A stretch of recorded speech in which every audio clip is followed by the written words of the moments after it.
Okay, glad that everyone can be here.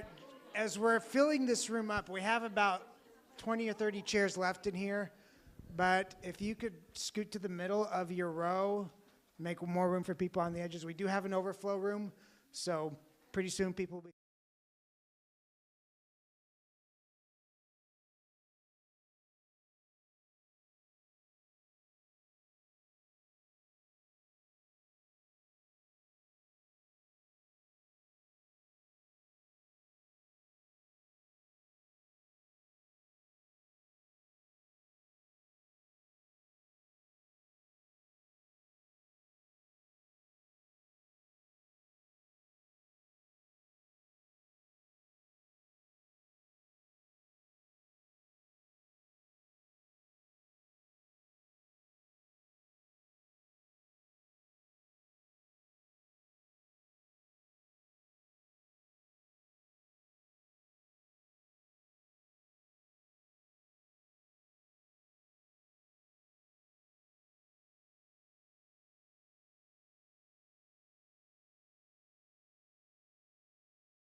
All right, I want to welcome you here this afternoon. Glad that you can join us. There is a chair or two available back here. If you want to raise your hand back by the window, we have one or two left over there. And then How many are left still? How many chairs? We got 2 right here and 2 right there. So there's about 5 people want to come in. Yep. All right. Very good. Well, we will get started. And there's people going into the overflow room as well. In our sanctuary, just right over here, we have a few chairs. And you're welcome to go right over there. So glad that you can join us. And today, how many heard about this from Facebook? Raise your hands. Let me see just how our advertising worked. How many got a postcard in the mail? Wow. Okay. How many word of mouth? Okay.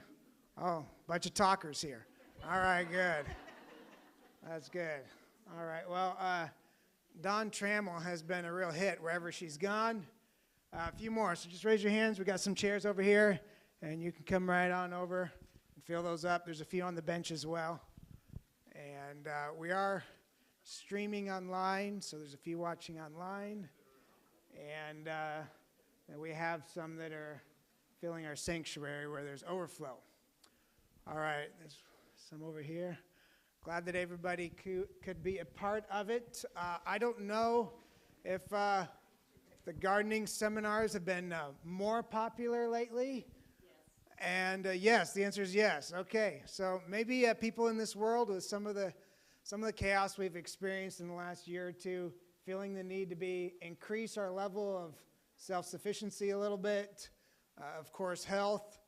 And gardens are great for that, having our own fresh produce. So whatever factors, there is a growing interest in gardening.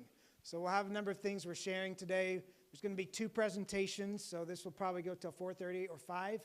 And there'll be a break in the middle. And so we'll be able to take a break in the middle. Restrooms are out there right to the left. And there's resources available that we'll share along the way. This seminar is in a church, and yeah, you've got some of the flyers that are on your chairs. So there's one sheet that is for taking notes. Some of you have already started. Can I borrow these sheets just for a second? I'll give them back. He's right here. So we had a little of a roadblock printing color, but this is in black and white. We have Steve Wohlberg is doing a presentation on sprouting here in April. So especially as you get into winter times, that's a great way to keep the greens going. And so that will be here on April 17. And also, you know, as you're thinking about making physical preparations for crisis or chaos in this world, such as some that we've experienced and more people are experiencing in other parts of the world tremendously right now, we encourage you as a church to think about the spiritual dimension as well. And if you're convicted of the same, we have a prophecy event that is listed there as well, The Last Days of America, also presented by Steve Wohlberg. And we have personal finance available. And the other sheet is there for you to take notes for today. If you use your mobile device, you can look at the notes on your device, or when you get home, a computer.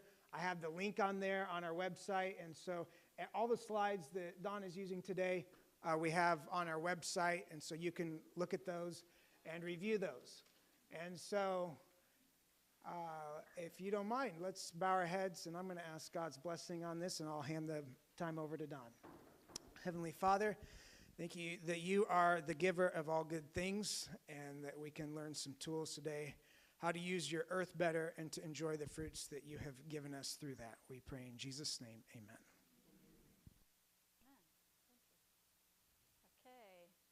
Everybody hear me all right? Am I on? Okay, a couple of quick announcements. These are the upcoming classes. If you know friends, family that might be interested in coming, you can take a photo of that, send that along. And another announcement is I have a lot of requests for plant walks. People want me to come to their homes. I just can't do that. So I have a sign-up sheet that's going to be out at the table.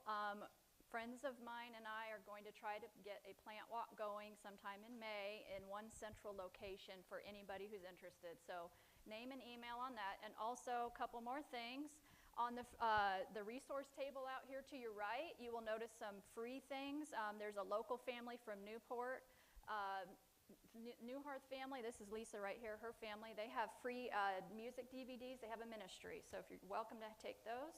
And also a new book that is no longer in print, but friends of mine got reprinted from 1924. If you want to learn about the righteousness of Christ and living a life of victory, those are available out there too. And they're all free. So those are just a quick little announcement for everybody as you're heading out to the right. And I don't know if anybody needs the microphone, but here it is for those who questions or whatever later on. All right, so let's get started here. Oh. Those seminars that are coming up, Yes. are they going to be streaming? I don't know. It just depends. When I go, I never know if they're going to be streaming, but I am online. If you take one of my business cards, you can watch them. I'm on YouTube. So has anybody been to one of my classes before? Wow, you're all new. That's fantastic because I tell the same stories at every single one. And sometimes I have people that follow me from class to class, and it's kind of embarrassing because I look at them and I know who they are, and they're like, we know that story. We've heard it 10 times. So good. I'm so glad to hear that. So I don't think I need to spend a lot of time on this. We all know the kind of days that we're living in right now. Just crazy, crazy things going on. You never know when you wake up what it's going to be. And so gardening has become so popular, okay? And I just think that this is why there's so many people that come to these classes. I'm just overwhelmed and I'm humbled. And I had friends that said, Dawn, you have information that you need to share. You need to put it into a PowerPoint. And so I said, okay, I'm willing to do that. So I did. And I did a couple local classes. And then it just, back up a little bit.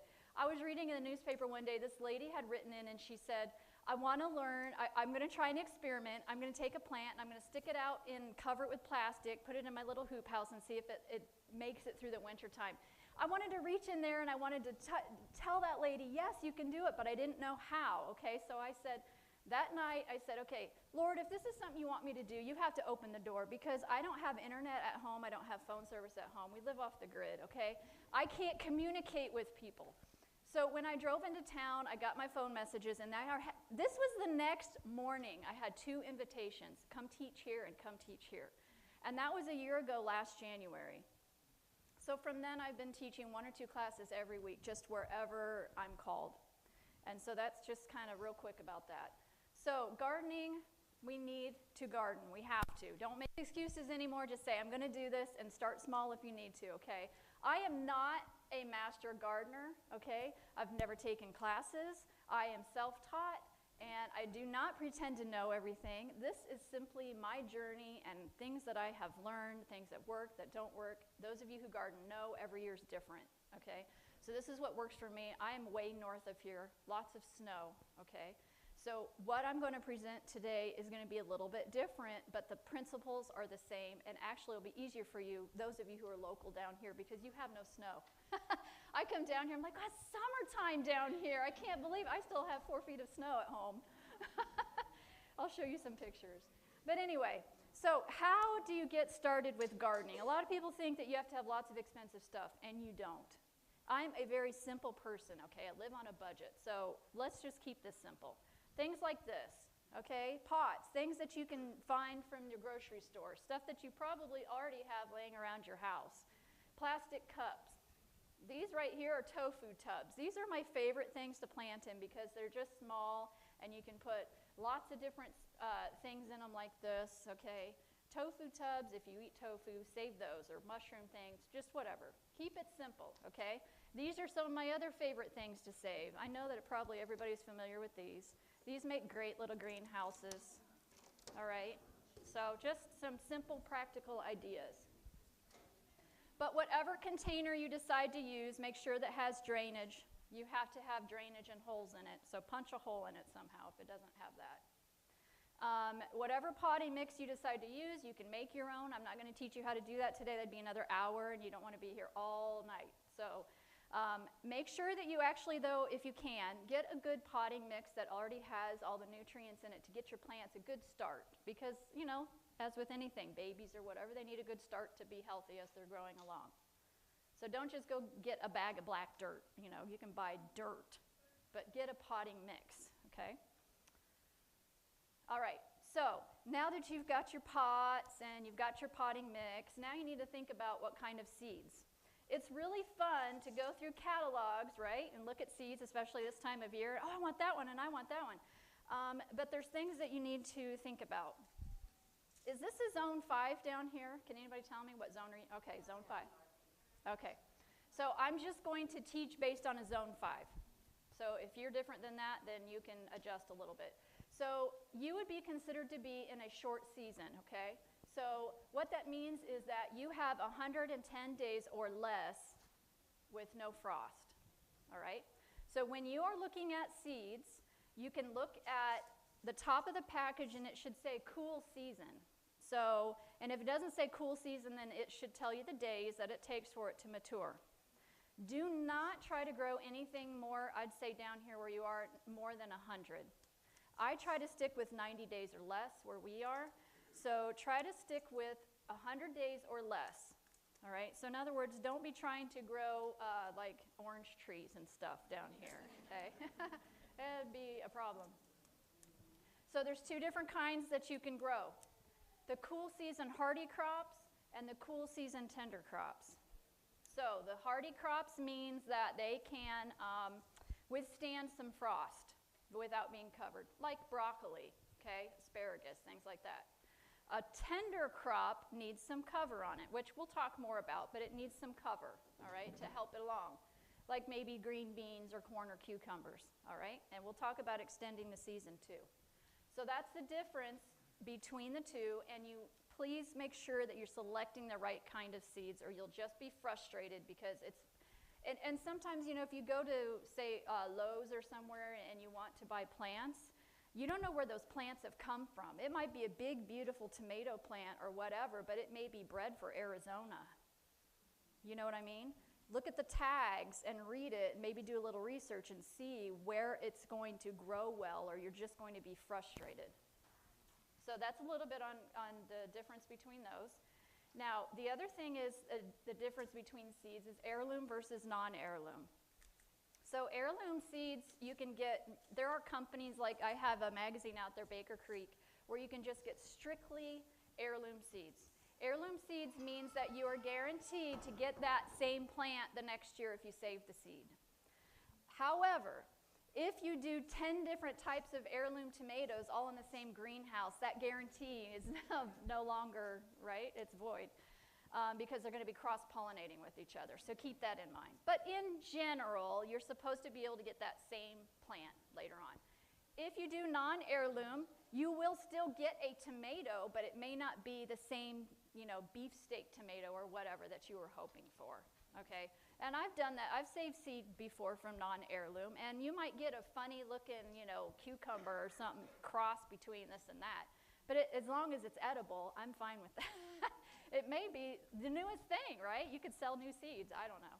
But just, that's the difference. And I've also found a lot of heirloom seeds actually don't do as well in the colder climates. So it's hit or miss, you know. I would not do strictly just my whole garden heirloom. I would not take that chance.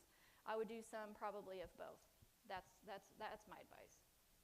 So when you're looking at the package, like I mentioned already, you have the days to maturity, okay? So these are turnips I'm using as an example, and it says 50 days. That does not mean that as soon as I put the seed into my little pot of dirt, 50 days later I'm going to be eating a turnip, okay?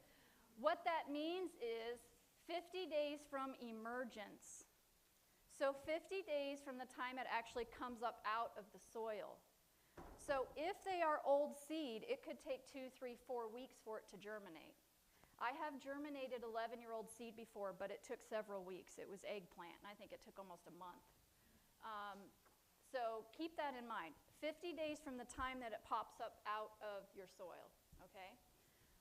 And it will also tell you how deep to plant the seeds, how far apart to put the plants, so that's something else to keep in mind while you're looking at. And this one is an heirloom here too, and I think that's all in the seed package. All right, now this is based on my calculations for a little north of here, all right? So you're going to have to adjust it a little bit. This is as far as, you know, when do you start sowing your seeds. I start early because I don't run a lot of, you know, I don't run any lights or heat. So if you're going to be running grow lights over your flats or whatever, or heat underneath, you need to adjust all of this. And somebody from this area was just telling me that they're just now getting ready to start seeds in their homes for planting outside next month. That's fine, because you guys are a little bit different down here. These were sown in the first week of February, okay? And some of these were done in January, these onions. And the reason is because some of them take longer. If you are going to do celery, it takes really long for it to germinate. Eggplant too, peppers and tomatoes maybe not so much. So keep that in mind. Has anybody in here grown from seed? How many grow from seed? Okay, so you've done it before. All right, good. So just adjust those. Direct sowing you can do with plants such as your greens, your peas, and your onions. And then after your frost, those are the tender crops that we talked about. That's when you can put the asparagus and beans and beets and stuff in after frost. What's your last frost date here? 1st of June? Yeah, all right, usually around the first week of June is approximate. The other thing I always recommend is to keep good records, because obviously it's different every year, but if you know that a particular eggplant takes 6 weeks for it to germinate, the next week you're going to start a little bit earlier, obviously. And then you're going to say, well, these green beans, you know, they didn't come up until whenever, so I need to start them earlier. Or these popped right up, you know. So keep good records of everything that you do so that next year it'll help you. All right. So when you are going to get ready to sow your seeds, I just want to show you. I used to work in a greenhouse. I spent 3 summers working in a greenhouse. And the method was that you'd get these flats. These are called flats, if you didn't know that. But you'd get these flats and fill them up with dirt, and then you'd wet them down, and then you'd, you know, plant your stuff. But everything would come in plug trays. They're already grown like this. And you would take them out and you would transplant them, and we'll get into that. But what you need to do is, if your bag of potting mix is out in the garage or somewhere out where it's cold, bring it in, heat it up first, okay? Your seeds will germinate much faster that way. Heat it up, wet it first, and the reason why I say to wet it is because if your soil is completely dry in there and you put a seed in and then you try to water it, your seed will just go every which way where you don't want it to be. So wet your soil down first, check, you know, how deep does this go, 1/4 inch or whatever it is, and put it in, and then tap it down. I'll show you pictures here. So you can see I've wetted it down, and then I like to put just a smooth layer of the potting mix back over it, and then I just gently press it down in. You're just kind of setting the seed down in the soil so it doesn't move, and then just gently water it in, okay? That's all you need to do. And make sure you label what it is. Some of you laugh because you know what I'm talking about. You're good at that too, aren't you? Forgetting what you planted. I'll remember. Yeah. Right. Okay. So that's how you plant a seed. Very simple. And start small, okay? Like I said, start in these little teeny tiny little small containers. Don't start seeds in a pot like this. Start little and then get bigger. And then as they start to grow, or you know, you're trying to get them to grow and you need it, maybe your house is really cold at night, put it in one of these. And if it's not germinating for you, it just will not pop up out of the soil and you're not sure why. If you have any kind of a wood-burning stove in a rack above that, set it above that. If you don't have that, put it on top of your refrigerator. It gives off just enough heat that will help it germinate. If you have register heating vents, put it over that. That heat will help them pop up faster. So anything, especially now because it's kind of late in the season to be starting, from seed anyway, to be starting eggplant, tomato, and peppers. It's kind of late. So you need to give them a boost. Get them going now. So put some heat if you can. I don't think anybody else here is off-grid, except one in the back that I know. But anyway, get them going, get them popped up as soon as you can, and then put them in a sunny window. So that's how I germinate my plants, right there, on a dresser in a sunny window. Nothing fancy, okay? Everything as simple as can be. All right, so now, and I don't know, you, Michael, you said you had a remote camera. Did you want to use it for this? If you're able. I didn't know if you'd be able or not to do that, but There might be people in the sanctuary who might want to see me do a transplant on this. So what you do, this is what we did at the greenhouse, okay? As soon as your plant has what's called your second set of leaves or true leaves, which I tried to get a real good close-up there. That's a pepper plant. Can you see the two little tiny leaves in the center of that? Okay, that's called the true leaves or the second set of leaves. Once your little plants have those on them, and these are tomato plants here, once they get a close-up of that, you'll be able to see the difference. Because this is really important. If you try to transplant your plants too early, they will die. They will not make it. So is it working all right? So can they see, are you able to put it on this screen by chance? No? It's out there? Okay. So I'm going to point. There are 3 tomato plants here that are not ready to transplant. They're just tall and spindly, but they do not have their true leaves. These right here have their true leaves on them right in the center. So you folks can see that up there too.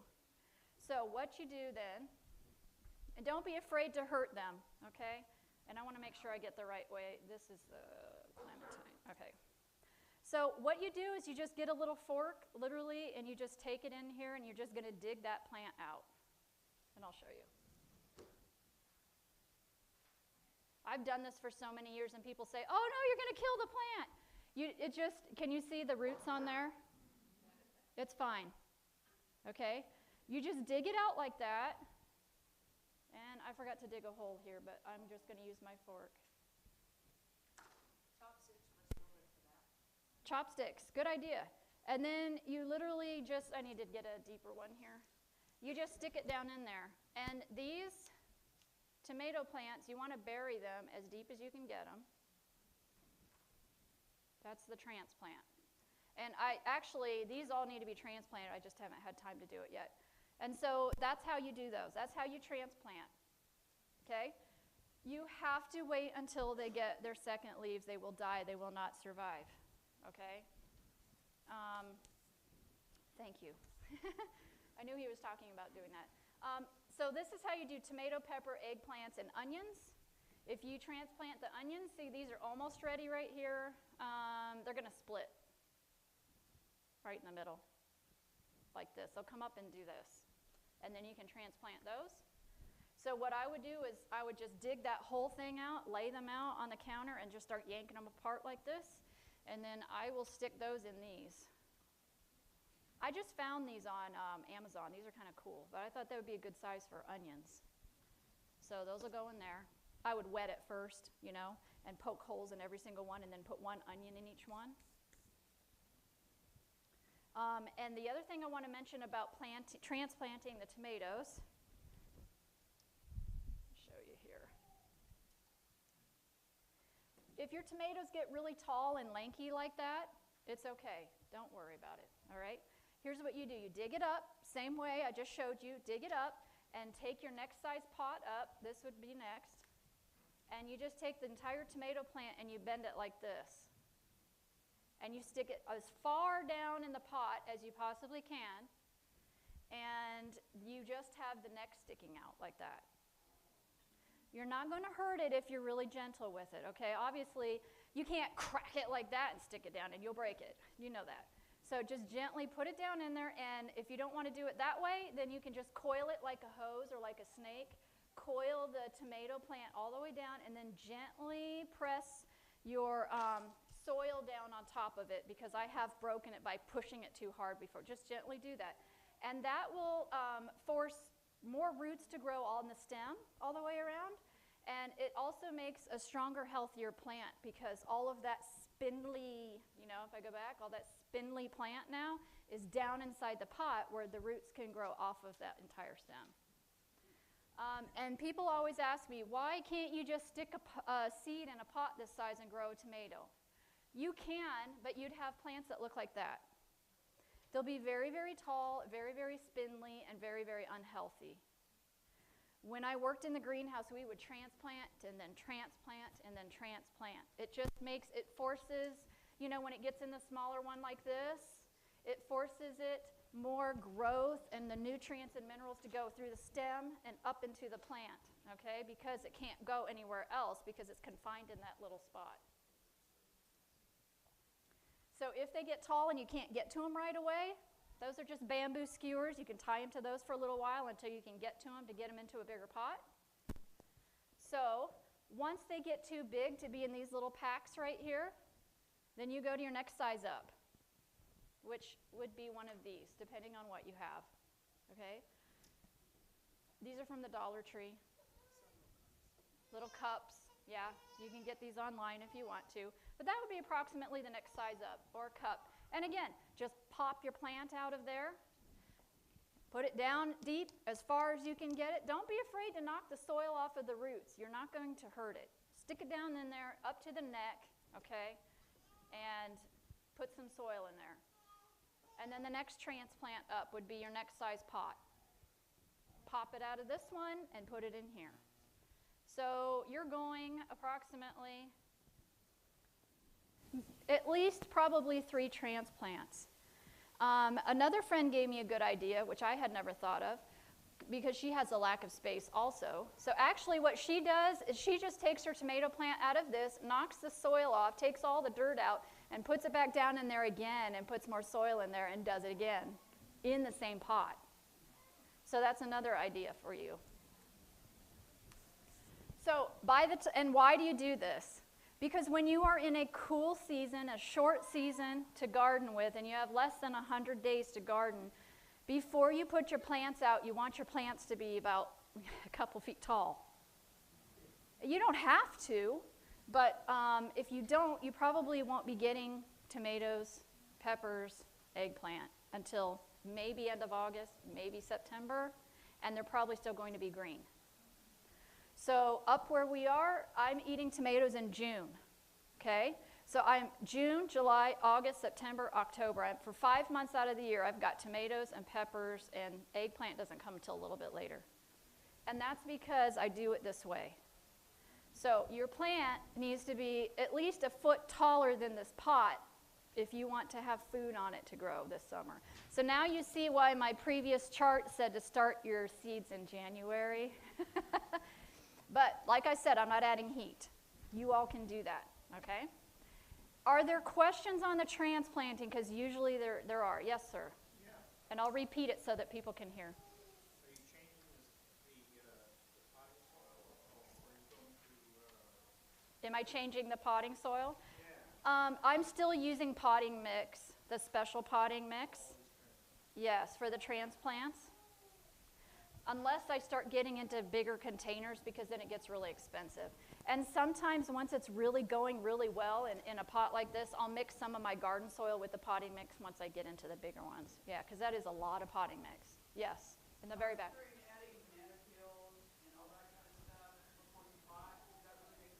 Okay, she's asking about adding banana peels before you pot. You mean directly into the pot? No, just like a compost. Oh, yeah, you can make a compost.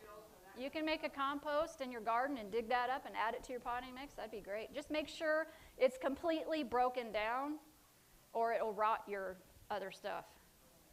There was another question. And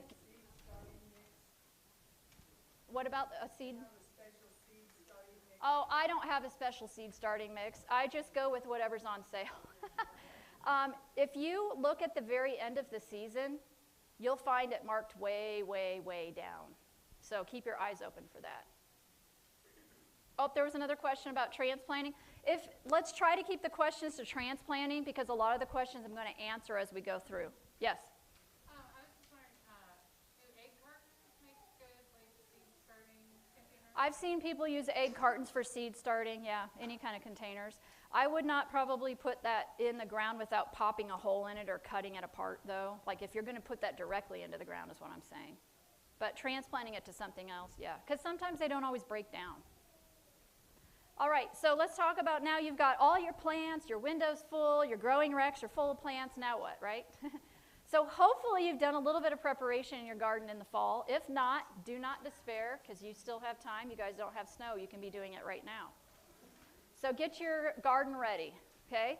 The first advice I always give people is to put up a fence, a good fence. So most of us probably know from experience, you get excited, you want to go out and you put stuff in the ground, and who finds it first? The deer. right? And then they eat it all, and then they tear everything up. And then you try to put up a fence. Well, then what happens next year? They know you have food there.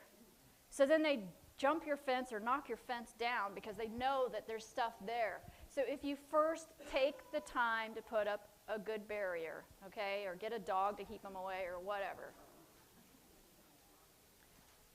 Wow, that's really bright. Okay, preparing your soil. I'm not going to do a class on soil testing. If that's something you'd like to do, you can get a soil test, send it off to your local extension office, and then they will tell you what minerals you're missing in your soil, and you can amend it that way.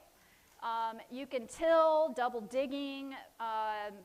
Amendments to add would be manures or rotten leaves, compost, whatever.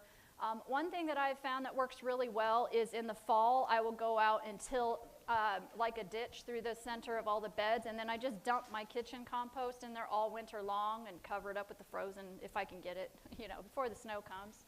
And then it breaks down all winter long. So that's one way to get rid of that. If you have grass clippings, that's another thing to do. And also, warming up when you're getting ready to plant, like right now, you can get free lumber wrap from places like Home Depot. If you go in there and ask, and it's black on the top. So lay that over top of your beds, and that will heat everything up, and it will start to melt if you still have some snow or whatever, but it'll heat your soil. Are you hearing? Okay, thank you.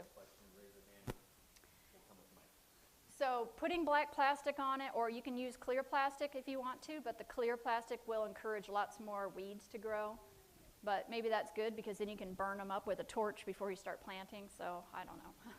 But anyway, I'm just trying to help you get your garden ready. So warm up your soil, get it ready.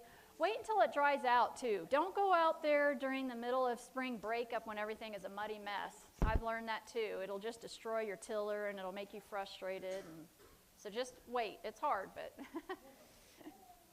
if you don't have any kind of a garden space, don't make excuses, okay? Look online how to grow in a tiny space, or how to grow on a back porch, or whatever, okay? Get trash cans, put potatoes in them, grow up the side of your garage in shoe racks. I mean, see how creative people can be. Just start. Start small and start growing, okay?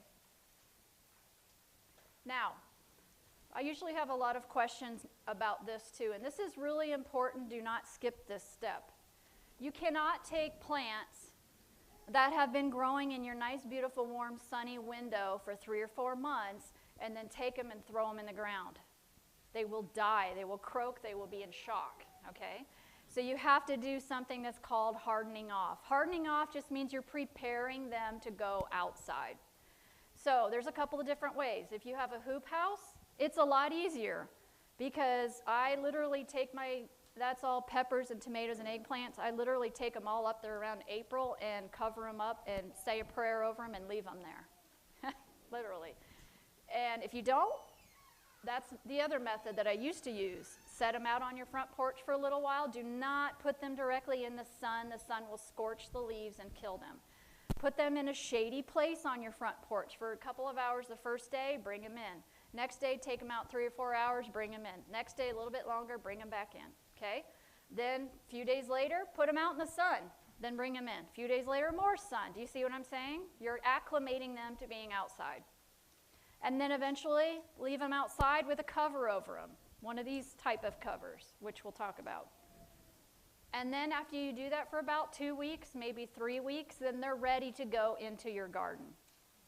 If you're not putting them outside and you're putting them inside, like I said, they'll be ready a lot sooner. So what I do, you can see them there, and I've got a bunch of bamboo stakes there.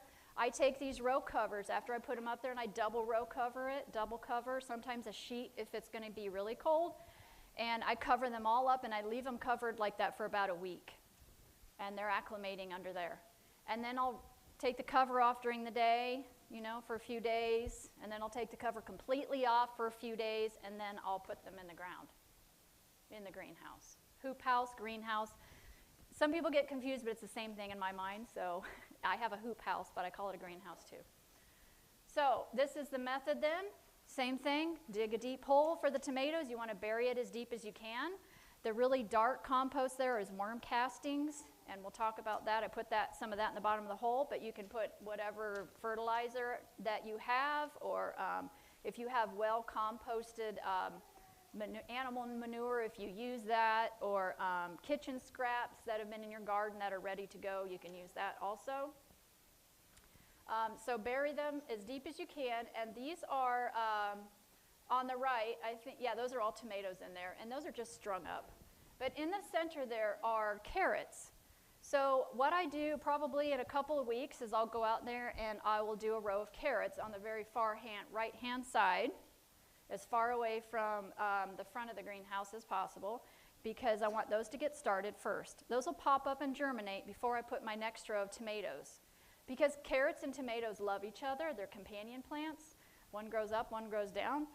And it's not in this picture, I think it's another one. But I also put garlic in between each tomato plant because it keeps pests away, and so do onions. So you could also take a few onions and put them in between. And the garlic and the onions, just leave them in there. Never harvest them. I mean, you can cut the tops off and use them when you're cooking, but just leave the bulbs in there year after year. And they'll just keep coming back, and they'll just keep keeping pests away for you. So I do a row of carrots, and then I put the tomatoes in. And then there's another row of carrots, 2 rows or 3 rows of carrots in the center of all the tomato plants, and then another 2 rows or whatever of carrots.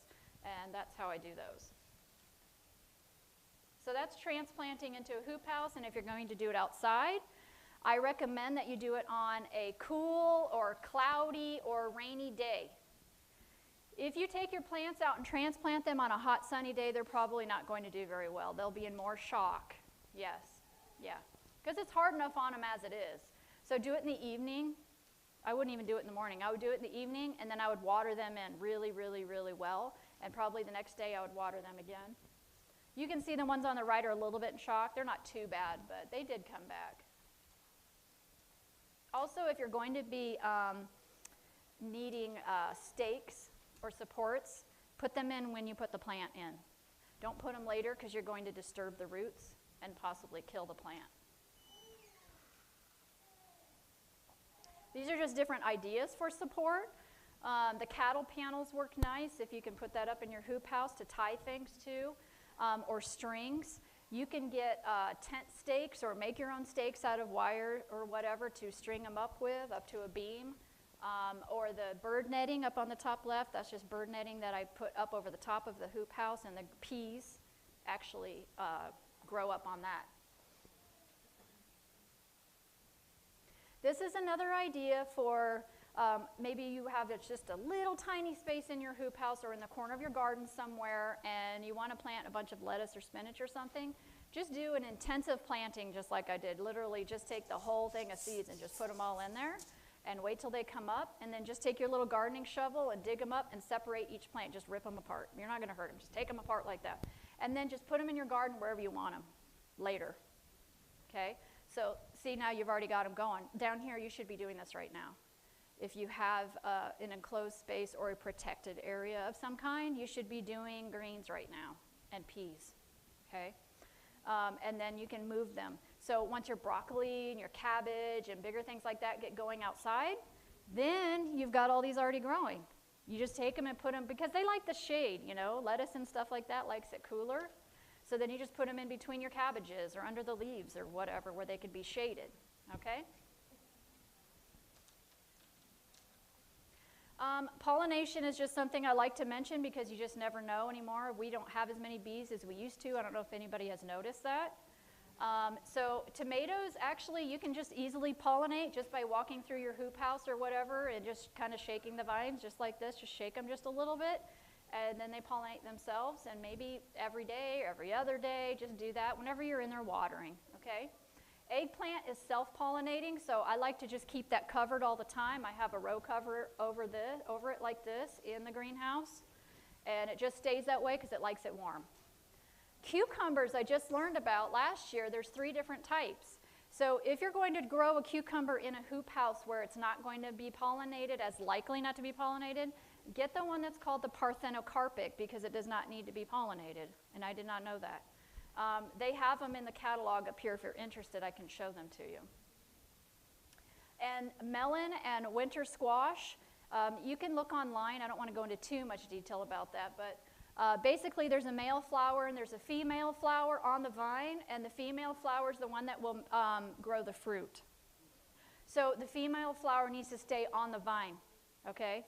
You take the male flower and you pollinate the female flower. That's just put it in there, just like that, and just let it set there. If you're having a hard time, you know, if you're never getting squash or whatever and you can't figure out why, that could be why. Because there might not be any, you know, insects pollinating for you. And you can look on YouTube University and find that out. All right, so since we have such a very, very short growing season, how do we extend it? So I'm originally from back east, and we had a long growing season, and warm nights, 70 degrees at night. So when I moved out here 9 years ago, this was hard for me to figure out how it could still be 40 degrees at night. And yeah, I couldn't wrap my mind around that. And then it'd be over 100 during the day. So I thought, how do I get a little bit more time out of my growing season? Because stuff isn't ripening fast enough or whatever. So this is what I have learned. This is one experiment that I tried. In October, I dug the peppers out of the hoop house and brought them up to my sunny window, and they lasted till December. They actually ripened. They were green, as you can see on the left when I brought them in, and then they ripened. Now, they did get aphids on them after a while in December because there's no real airflow, you know, just sitting in a hot, sunny window. This kind of stresses the plant out. So I had to throw them out. But that's just a thought. This is the best idea here. Yeah. So this is called PEX tubing, and I thought it comes in rolls, but it's not. It comes in lengths of 4 feet like this. So I just stick this in the ground, and what I do is probably, it'll be May, yeah. In May, I will put my cabbage out because it's a cool crop. It does not, you know, it'll be fine. Cabbage, broccoli, cauliflower, stuff like that. I will plant it out, and then I will put these over the plants and cover it with the row cover. And I do this in early May, okay? And now, that has just given me 30 days extra growing season. Do you understand? So now, it's not just June, July, and August. Now it's May, June, and July, and August. Just at the beginning, okay? Now, there are 2 different types of this row cover. One you can get is just an insect barrier. That's not what this is, okay? Because this is frost protection, because you're still going to have frost in May, at least I do. So what you need is 0.55 ounce floating row cover is what it's called. You can look online. You can find this just about, I think, anywhere these days. It used to be harder to find. But this is not insect cover. This is frost barrier, 0.55 ounces, okay? So that's what is over top of those. I'll cover them up. That just gave me, now remember, I went out there probably sometime in April and I put the black plastic on. That heated up my soil, right? Remember I talked about the black plastic? So that's getting it ready. You don't want to just stick your plant into a cold soil because that'll kill it too. So either you're warming it up faster to get yourself a few more days, or you have to wait until the sun is out and you know, there's soil temperature monitors you can buy, or you don't have to do that, but wait until it's warmed up. All right, so now I've covered it and I just gave myself an extra 30 days at the beginning of the season. Now, at the end of the season, I do the same thing. I will take this off. Sometimes I'll leave these in, it just depends. And by the way, you can water through them. The water goes straight through these fabrics, okay? So I will leave these on until danger of frost is over, whenever that is for you. And then take them off so that they look like on the right. And then at the end of August or the first week of September, when you know there's going to be another frost coming very soon, try to beat that frost, the first killing frost, right? Wipes out your garden. If you can get past that first killing frost, you will have another 30 days. Okay? So put your cover back on, again, your frost blanket, cover it back up, and if it's going to be a really, really, really hard frost, put a sheet over it too. Get past that first frost, and now you just added another 30 days. So now you're at, what, 150 days? Growing season. Just by adding these two things. I just saw this online. I thought it was a cool idea. So all you have is a back porch. Some lady bought a bag of soil, cut the top of the bag of soil out, and put lettuce seeds in it, and covered it up with that. I thought, that's genius. Anybody can do that. You can do that all winter on your back porch. I'm not kidding. And you'll have fresh lettuce, kale, whatever you want. Buy as many clear tubs as you want. These are just other ideas that I found. The windows, you know, get them at places like Restore. You don't have to spend a lot of money. You can get them free off Craigslist. But I will tell you, it gets very hot under glass very fast. So make sure you're venting it. This is a greenhouse that my 9-year-old built me for Mother's Day. And he built that out of a pallet. The front is a pallet. He cut it in half. It's not fancy, but I had more cucumbers come out of that than I have out of my greenhouse right now, so I'm tempted to ask him to do me another one of those. I don't know. Maybe it's because it was built with so much love. So here are some other crops that I like to mention. How many knew that you could grow sweet potatoes up here? Only one person? Two?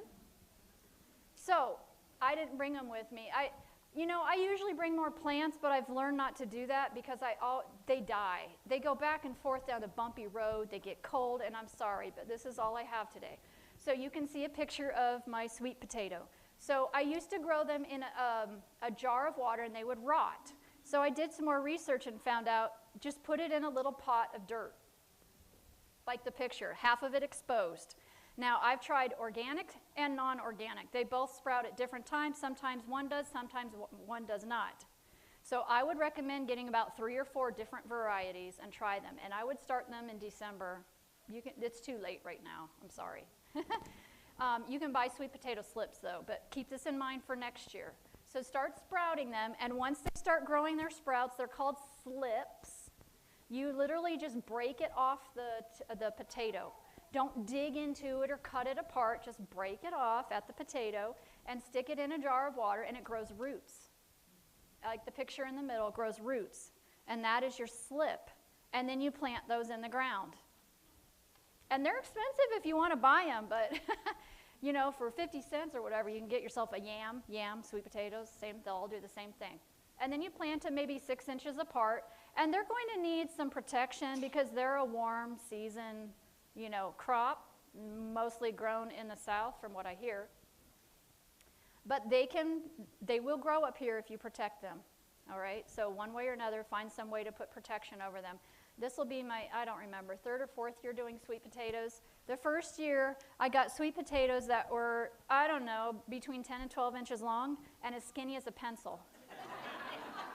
I heard somebody go, wow, oh. I know, I was pretty excited too until I said, oh man, my family laughed at me. That nice sweet potato there, Mom.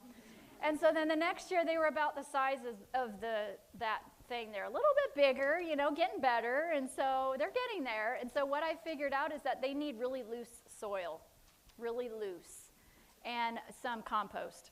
So put some pine shavings in there, or like that perlite stuff or something like that. Now, they will vine, and they will go absolutely crazy. So wherever you put them, be sure you're okay with that, or trim the vines back, which is what I do, and then give them to your chickens. You can eat the vines, totally, completely edible, raw or cooked, and they taste like spinach. You can also, actually you can do this right now. Go to the store and get yourself one of these and start growing some slips in your window. And you can eat them. It's food. And then you can share them with other people. Yeah, it is actually an ornamental plant that people grow, sweet potato vines. Nobody's heard of that? Yeah, so now you know. Now, they grow down, okay, in the soil. So everywhere that the vine touches, it will grow another sweet potato or pack a bunch of sweet potatoes, unless you're cutting it off, obviously. So keep that in mind. Okay, And garlic. If you're not growing garlic, you need to grow garlic. Grow it in a pot if you have to, but garlic is very medicinal. Make sure that you have garlic. It needs to go in October, middle of October, before the ground freezes, and then you need to insulate it with at least 3-4 inches of straw or manure or something to keep it from sprouting.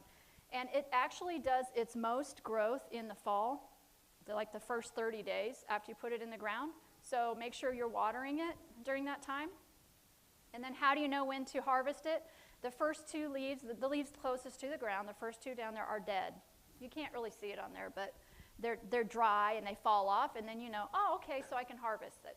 So then pull them out of the ground and dry them in kind of a partly sunny, shady spot. And when they're completely dry, then you can, what I usually do is take the biggest bulbs and save them to replant next year, so you're always, you know, redoing your stock. Yeah. I just throw this in here just because most people don't understand or realize how long it takes to get something to eat. So that was planted in January. The seeds were sown in January for the eggplant, and I wasn't eating it until August. So that's just something to think about. It takes time. Asparagus is a good thing to have around because from what I've heard and read, it can last 20 years, one bed of asparagus, and it always comes back, and there's not any maintenance. It just keeps coming up. You can put compost or manure on it if you want to in the fall. All those fronds die off and they turn yellow, then I just cut them off and leave them on the bed, and they'll just keep coming back. Now the first year that comes up, you only want to eat maybe 1 or 2 spears of it, and that's hard to do, but don't take too much because it has to reseed itself. And then the next year you can eat 2 or 3 spears, and then the next year you can eat as much as you want. So invest in crops that continuously come up, you know, the perennials that come back every year, and put it in a spot where you don't mind it being there forever, okay? And I already talked a little bit about the carrots. You can see I've got different rows there going, and the tomatoes are in between them. And now you can see the garlic growing in the center there, garlic and onions. But if you can get them coming up before you put your big plants in there, that helps. So I have finally figured out how to grow squash. And it likes it warm, the soil warm. So I've got the black plastic down, and I just dug a hole or punched a hole in the center of it. And what I do in the fall, I dig a big hole down in there, and I put my kitchen compost down in there in the fall after I pull the old vines out. And then that way, all winter long, it's decomposing, okay? And so in the springtime then, the black plastic just stays there, and it starts heating up. And this is on a south-facing hill, so it gets sun. And then I put the pot, I start them early in a pot about this size. Probably in late April, I'll start the seeds. Now, squash do not like to be messed with too much. They're roots, okay? So in other words, you're not going to dig it out like you did all these other things. You got to be careful with these. Once they get big enough, I just put my hand kind of over top of it like this and cradle it gently, and then I take it out and tap it gently, and then I'll take the whole thing and then I'll put it down in the hole, okay? And usually I'll put some fertilizer or something in there with it. But after I've got them in the ground, I cover them. There's those covers again, because they like it warm. So the black plastic is providing heat under there, and the cover on top is providing heat, okay? And they can grow like that until the flowers start coming and opening. That's different for everybody. So then they need to be pollinated. So then I take the covers off. Maybe mid-June, late June, I'll take the covers off, and I'll leave the covers off while they're being pollinated. And then mid-August, you're not going to get a lot more growth after that. So go through your squash vines and take off anything that's really small, because it's not going to get big enough to do anything for you. And all it's doing is taking more nutrients away from the bigger fruits, okay? So clip all of those off and then cover everything again, because it does not need to be pollinated anymore. And keep them covered through September. And then harvest them. Let them sit in the sun and harden off. So now you've got your winter squash. So yeah, it takes a few extra steps to do all of that stuff, but this is just the way that I've been doing it and what has been working for me. The ones on the top left, those are volunteers that came up in the greenhouse, I think, from compost. And so I just trained them up the trellis there, and they did great. It was a cross between spaghetti and I don't know. But it was edible, see? So, it is kind of a weird color. And then I hooked, those are old nylons, pantyhose, that you can hang them. Anyway. So green beans, there's two different kinds. There are pole beans and there are bush beans. If you're going to do pole beans, you need supports, like 6-7 foot tall supports, or growing them on a fence of some kind. The bush beans, maybe get a foot or two tall. You don't have to have supports for those. So keep that in mind with the green beans. And also, people have told me you can't start green beans early. Well, I do it every year. So what I do is I get a flat like this, I wet it down, and I put all my green beans in. And if they're old seed, I will put 2 seeds in each hole, okay, just to be sure. And I plant them in there in April, probably. And then I just leave them in the greenhouse and water them once in a while. And then when they get to be about 6 inches tall, then I put them in the garden. They go outside after the frost. I don't cover them or anything. One reason I like doing that is because I know that there's a plant there in that space. How many of you put bean seeds in and only half of them come up, and then you have a half a row? I know. And then you're so mad because you have all this empty space and it's too late to put more seeds in. So this way you know, because you have a plant every 6 inches. And I always plant extra just in case, because they don't always make it. So that's how I do the green beans. All right, strawberries, if you don't have them, get them going. They come back every year too. Raspberries too, invest in some raspberry canes. They come back every year. Blueberries, same thing. Blueberries take about 6 or 7 years though before they'll really start providing you with a good crop. So keep that in mind. Unless you can get bigger bushes. Carrots and beets and turnips keep really, really well. You can either put them in a root cellar, or you can put them in a cool garage or an unheated pantry or somewhere like that, and they should last you all winter long. I've tried that and stuff rots for me, so that's why I started planting them in the greenhouse, and then I just leave them there. Whenever I need them, I just walk in there and pull them out, so they're fresh all the time, and I have them year-round. Cabbage, I would suggest with the cabbage, after you're through with your frost protection in May, I would suggest that you put the insect cover over it, because anybody who's grown cabbage knows about cabbage worms. And they will find your plants as soon as you put them in the ground. So make sure you get them covered really, really well. And they last too, cabbages. Cabbage will last you for a good 4 or 5 months. You can pull the whole plant out of the ground and you can hang it by the roots in a cold place, and it'll last.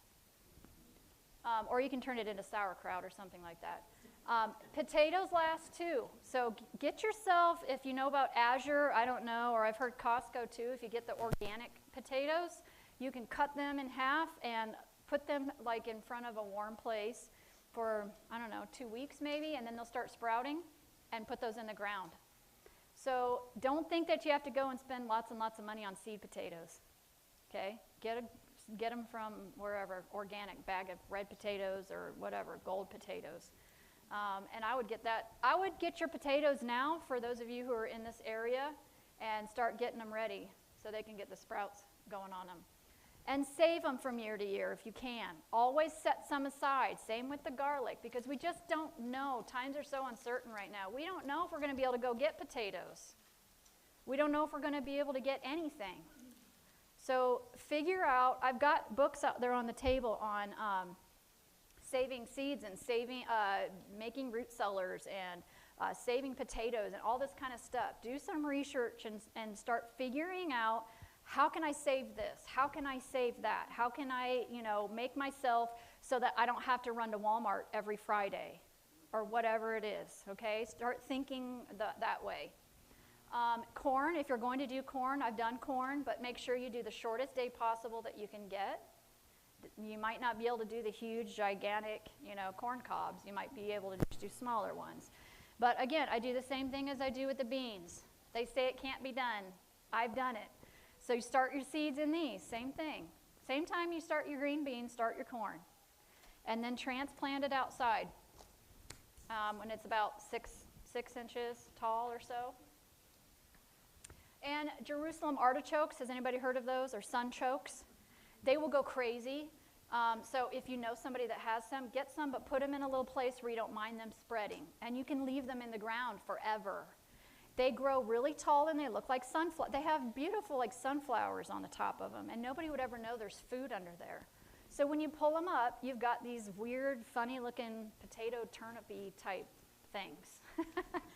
And they will multiply. But I like it because you don't have to take them out of the ground right away. You can just leave them there if you don't get to them. All right, and I do have a book out there you can look at too about saving seed. Learn how to save your seed. Seeds are becoming harder and harder to find. If you notice, you look through some of these catalogs and some of your favorite ones, just they're not available anymore. They just don't have them.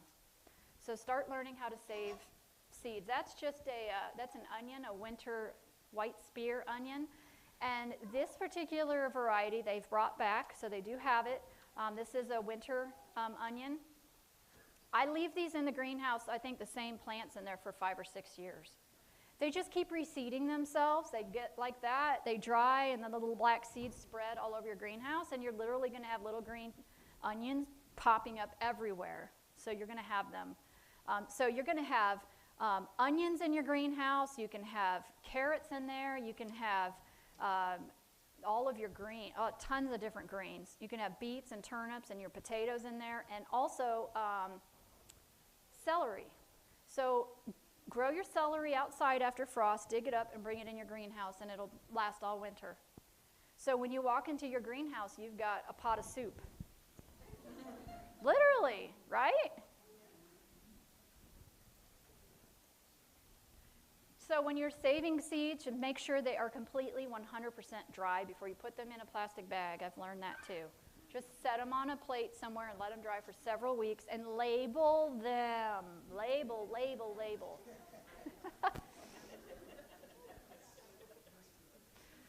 Yeah, we won't talk about that. So Verma Composting is just real quick.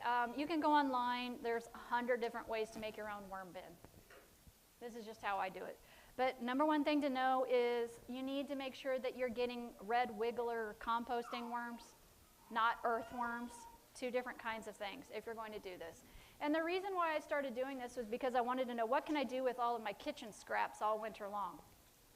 So I got myself 2 tubs. I drilled some holes for drainage in the top tub and for air ventilation, and put some stuff in there that worms like newspaper and whatever, and put the worms in there, put my kitchen scraps in there, and then they eat it. And what they do is they make black gold worm castings for you. And approximately every 3 months, you'll need to change it out, and this is how I do it. I just lay out a big tarp and dump it on there and divide it into piles, because worms don't like the light, so the worms will wiggle down to the bottom of the pile, and then I just scoop the castings off the top. And I just keep doing that. Other people have more genius ways of doing it that are much faster, I'm sure, but this is how I've done it. And so then you're left with a big old bucket of black gold, literally, for your garden. And every 3 months, then you just do it again. Then you just put some more dirt and newspaper and leaves and stuff in there and add your kitchen compost, and 3 months later, you'll have another big bucket of that. So if you do that all winter long, you're going to have lots of buckets of that. Yes? Okay, she's asking, where do I keep it? I used to just keep it in my living room, because I know, I'm a different kind of a lady, I know. So it doesn't stink, I promise. It does not stink, and there are no insects coming out of it, as long as you keep your kitchen stuff buried. It has to be between 40 and 80 degrees.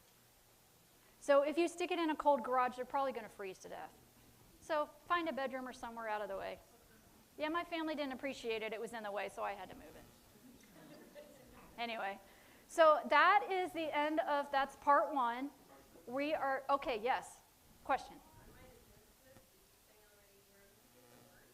Oh, no, she's wondering where to get the worms. No, I did not say it. Jim's Worm Farm Uncle Jim's Worm Farm is where I got mine, and they have sales all the time if you sign up, like buy one, get one free or something like that. They come in the mail in a bag, kind of in dried soil, and they tell you right away to get them wet. Yeah, so that's the method on that. So we're going to take, I'll be up here, but I'm going to prepare. Part 2 is on winter gardening, gardening year-round. And then I do a real quick after that, part 3 on wild edible plants. And I forgot to tell you that. But we're going to take a short, like 5-minute break. And you have an announcement? Yeah. So 5-minute break, and when we're back, we'll do the drawings for those that participate in that. And so back here in 5 minutes. Thank you.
Her family that's here sharing the afternoon with us. You know, we don't pay her a lot of money to do this, and it's really a gift to the community. She's been doing her Sundays for I don't know how many months, and so it's really because she loves you all, and it's a gift, and we really appreciate that. Thank you. Would like to invite Rosie up. If you haven't noticed, yeah, this is a pretty new building. This is a new church plant, and one of the things we'd like to do is a community garden here. And so we haven't built the fence yet, but we've got plans and for boxes and for watering. And so if you have some interest, you want to say anything about it, Rosie? If you live nearby or if you want to drive a long ways and you want to be part of our community garden, we're going to pass out some clipboards. So if you have no interest, just keep on passing it to the back. But if you are interested, put your name, and then when we have something to offer, we'll let you know. I was going to say, I don't know if I had a lot to add to that, but I'm excited to get to know more of you and work with you, and I think it's going to be a really fun project. And like I say, we're going to get the fencing and all that going pretty quick. So, and we're planning on doing raised beds because the soil here is not real great. So, and have watering set up and everything. So that will be nice to meet you all. I'm probably going to do a large number of tomato plants like I usually do. Tomatoes and peppers, I do over around 150, so I may have some tomato plants to sell for $1 or $2 a piece. I do pretty cheap heirloom tomatoes that I've saved the seed myself. So I usually do about 10 varieties. So I'm hoping I can meet you all, and we'll look forward to working together. Thank you.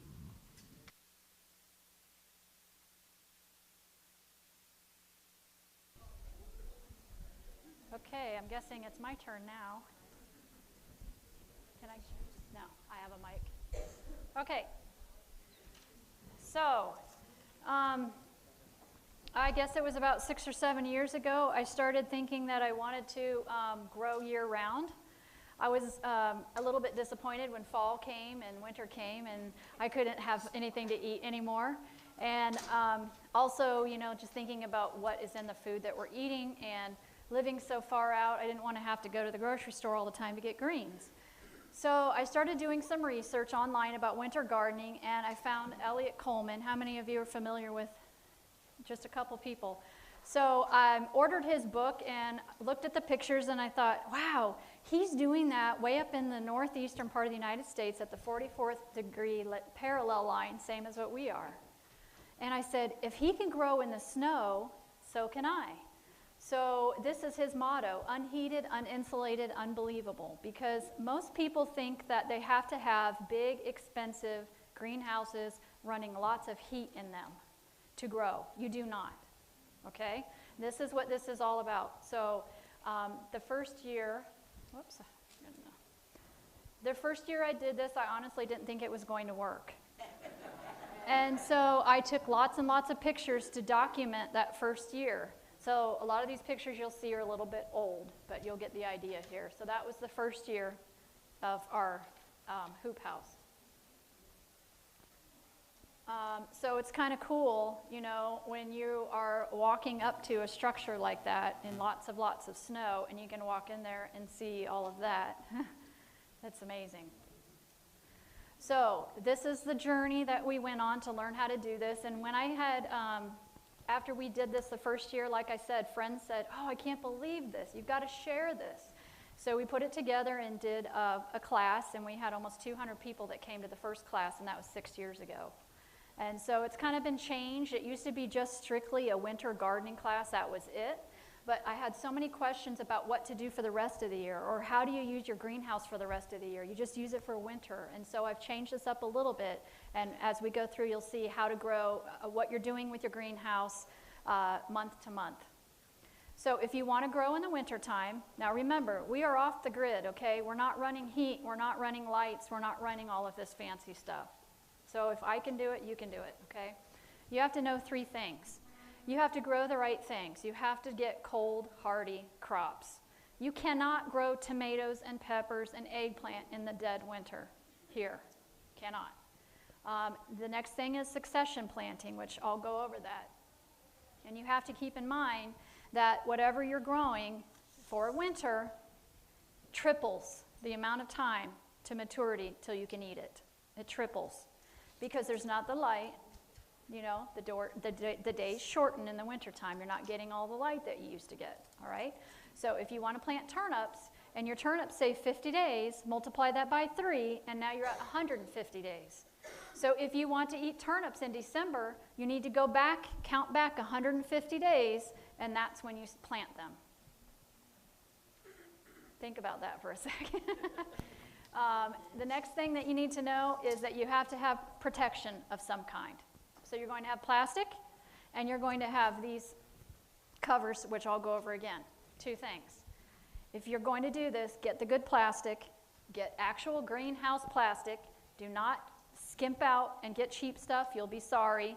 Get 6 mil plastic that will last. Make sure it's greenhouse film, and if you can get the kind that has a little bit of a coating on it, it's an anti-drip coating. That way every time you're walking in there, you're not getting rained on. That really helps a lot too. And the fabric, make sure that you are getting the right fabric. This one I already mentioned. It's called Agribon AG19 fabric. Okay, I'll go over that again later. So those are the 3 things you have to keep in mind. Now these are all plants that I have successfully grown that I know grow up here. This is not an exhaustive list because every year I'm trying new things, okay? But this will give you an idea.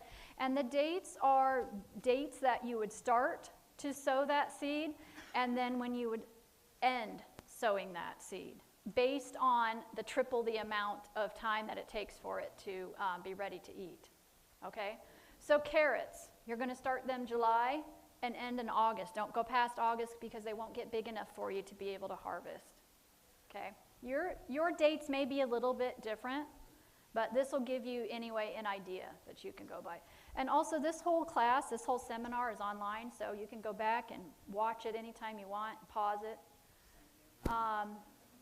And then how to have a continual harvest. This is the same thing you're going to do in your garden anyway, but it's especially important too during the winter time because you don't want everything already all at one time. So do a couple rows, you know, wait a couple weeks, do a couple more rows, wait a couple weeks, do a couple more. Beginning in July, okay? In the middle of July is when you start planting for winter. And I know you don't really want to think about the snow and the winter in July. It's kind of, oh, I don't want to think about that. But you have to start early or it's not going to work. And don't go past October because your plants won't be big enough, all right? So about every 2 weeks, starting July through October, you're going to do succession planting.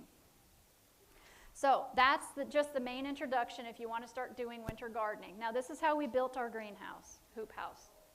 I was in a hurry to get stuff in the ground because it was late in the season and I knew I only had a certain amount of time. And you know how it is when you live out in the country, you have lots of projects. So I went ahead and did the beds. I literally just took my wheelbarrow out to the woods and just dug up stuff from around the trees and made my own beds and got everything planted and then we built around it. It was 12 by 20 when we first started. It's now 24 by 12. But this is the first year and walkways don't need to be very big, okay? It's more important that you have plant growing space than big wide walkways. And so what we did then was we just took lumber and we just built a frame around the base. It's not fancy. Screwed it together. And this is the secret to the snow load. 1/2-inch rebar in 3/4-inch conduit. Don't use the white PVC because it gets brittle in the sun and it'll break. It's not as strong. So these are 2 10-foot sections put together to equal a 20-foot span. And then you buy 1 20-foot piece of rebar and put that 20-foot piece of rebar inside that and bend it. So one person stands on the inside, holds it there, fastens it down. The next person literally, I mean, it bends because it's 20 feet. You wouldn't think it would, but it does. You know, it'll be sticking up in the air like this. And somebody just grabs it and bends it down, sticks it on the inside of the frame, and connects it like that. Excuse me, is this online? This whole thing is online. Yeah, everything you're seeing right now is online. I mean, I may tell different stories, but it's basically the whole thing is just a repeat, all of these slides. Yes, question, yes. So how far, she wants to know how far do I put the rebar into the ground. The rebar is not in the ground because it's 20 feet long and the conduit is 20 feet long. So nothing is in the ground. So a 20-foot span will give you a 6-foot height if you do a 12-foot wide greenhouse. okay? So 12 feet wide, 20 feet goes up and over and gives you a 6-foot ceiling. So if you're really tall, you can either build higher beds and put your conduit up on those higher, or you can dig your walkways down and make them deeper. Okay, I saw another hand back over here. So if you have solar panels and you run warm water through it, does that make a difference, or is that not a good idea? Okay, she's asking, can you use solar panels and run warm water? You mean like through the floor or through the soil type thing? Yeah, I mean, you can do that. There's all sorts of solar, what do they call that now? I'm drawing a blank. Radiant? Yeah, radiant heat that you can do. Different ways that you can angle the glass. You can put black 55-gallon barrels in there to hold heat. If you want to run water through, anything you can do like that to add some heat is fine. I'm just saying we haven't done that and we've been fine. But you can, definitely can. So I think we did about every 2.5, 3 feet spans for the conduit. And then that's what it looks like. And then we put one piece across the top. That is not, there's no rebar in the top. That wasn't necessary. This is how we built the front door. It's not fancy. We attached it to the conduit with rubber. You can get these free from the local tire shop, just cut up pieces. And the reason we did that was because whatever is going to be touching your plastic is going to rub a hole in the plastic. So that wooden frame would have been eventually touching the plastic, so we wrapped it with rubber, and that's how we tied it together at the top there, you can see. So that's what it looks like before the plastic is on. Now, the bars going across the sides are not necessary. We took them out. All that did was made more shade on the plants. We thought we would need it for support to keep the bows, you know, spaced out evenly and for the snow load, but we totally did not. We just took those are not necessary. So we covered both ends first. You'll see there's some extra framing in there because we thought we were going to do some ventilation windows. We never did. It's not necessary because it's not that big of a greenhouse, and the front door adds enough ventilation so you can just scratch all of that. You literally just need to frame in a door, okay? And that just shows you, again, how we attach the plastic with the rubber. And so you're doing both ends. Now, when you are trying, if you're just starting out and you're trying to figure out where to put your greenhouse or hoop house, put it in, face it, okay. So the long side of it needs to be facing south. So your door that you're going in should be facing east or west. Does that make sense? So that's the longest part because in the wintertime, that's the part that's going to get a little bit of sun, right, that comes across there. So when you're attaching the plastic, this is how we did it. Now you can buy these fancy clips online if you want to. This is just 1-inch water pipe. We cut into 3 or 4-inch sections, and little 4-inch pieces of rubber goes over the hoops, as you can see. And this is kind of a 2-person job. You literally just peel this apart like this and clamp it down. And that's what held, and it really holds really well. The rubber adds enough friction to keep it on there. And then on the other end, we added what's called a half-moon vent, and it's just 2 hinges, door hinges, so it could open all the way if we wanted to. We have since added an automatic opener, which I'll show you that. But so that's what that looks like. And then on the front, the south-facing wall, we put a pipe to roll it up, roll it down, roll it up, and roll it down. The brackets I added because the roll was always falling on the ground. So the brackets just help hold it up on the frame. And since then, you know, this was many years ago, this is what we've done. I added some of the bird netting on the front because the cat was always sneaking in there, digging up my carrots. And so then we added the automatic beam, which is the picture down on the right, or the opener, I'm sorry. And that has wax in it. So when it heats up during the day, it melts, opens your window, and then it cools off and it closes at night. So now I don't have to go up there every day and open and close. And now I can leave if I want to, which is nice. We also added a support beam across the center a couple of years ago just for my peace of mind, because sometimes you get 2 feet of snow at night and your hoops are kind of bent. Now, it's never fallen over. It's never collapsed on us, even without the support beam. But for me, and I wanted to tie plants up to it and things like that, so Just something else to think about. And then we added rain gutters to the wall on the back. And the reason why I did a wall on the back later was because we had a mudslide come down and knock out the back part of the greenhouse. And we have a lot of snow that was settling back there and pushing really hard on the walls. So we just added that, I think it's about 3 or 4 feet tall wall. And those are guardrail posts that we found on Craigslist. It didn't cost us anything. We also changed out the handle on the front to go up, and then there's a hole drilled in it so you can just slide it in on the hoops. Wherever you go up, slide it down, up and down. Before I was clipping it up, and that was a real hassle, if anybody knows about that. We also added a fan. That's just an old truck fan, and we just bought a really cheap solar panel and hooked it up to that. So there's a fan that runs only when the sun is hitting the solar panel. So that's been nice too. And if you're going to do a 20-foot or longer, I would suggest you have some type of fan blowing, even if it's just a box fan sitting on a chair. Because if it just gets so hot in there and there's no airflow, no air movement, you're going to have problem with pests. Okay? And then we had a downburst one time where some of the clips went flying off of this. And so we were afraid that we might get another big wind, so we added string to it. And it's kind of hard to explain, but we put little eyelet screws in the frame around the base, and then we just took the string back and forth like your shoelaces, back and forth like that. And so that has held it on too. All right. So kind of a rule of thumb is you need to have your plastic over the greenhouse completely covered before it starts freezing and frosting outside. It's different for everybody, but sometime in October, you need to have that plastic over. So don't feel frustrated if it's August, or September and you still don't have everything you need. Because go ahead and start planting in July. Get a little place going or whatever, and then start gathering your thing, or start gathering your stuff now. Get your plastic now, get your covers now, get everything ready, okay? So when you add that plastic over top of those plants, you have now moved your plants 1.5 zones south, just by that one plastic cover. So now you've gone from a zone 5 to a zone 6.5 just by adding that one cover.